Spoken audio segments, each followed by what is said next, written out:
This resolution upholds the institutional power of the House by recommending that the House find Attorney General Merrick Garland in contempt of Congress for failing to comply with the Judiciary Committee's subpoena. It's very simple.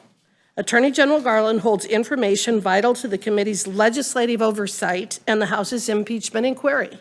Attorney General Garland has refused to comply with the committee's subpoena, and only belatedly did President Biden invoke an invalid executive privilege assertion over the audio recordings. Special Counsel Robert Hur stated on page 1 of his report, quote, "Our investigation uncovered evidence that President Biden willfully retained and disclosed classified materials after his vice presidency when he was a private citizen," end quote.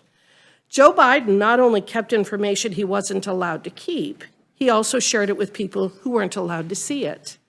He shared that information with his ghostwriter.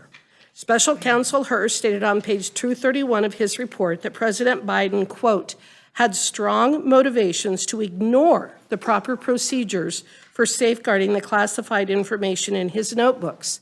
He decided months before leaving office to write a book," end quote. A book for which Joe Biden received an $8 million advance.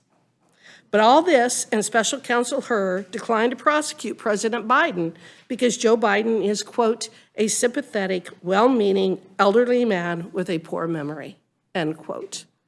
Following the release of Special Counsel Hur's report, both the Judiciary and the Oversight Committees issued subpoenas requiring Attorney General Garland to turn over the transcripts and audio recordings of Special Counsel Hur's interview with President Biden and his ghostwriter, among other information. To date, Attorney General Garland has failed and refused to produce these audio recordings. To determine whether Special Counsel Hur appropriately carried out justice by not prosecuting the president, the recordings are necessary. The transcripts alone are not sufficient evidence of the state of the president's memory.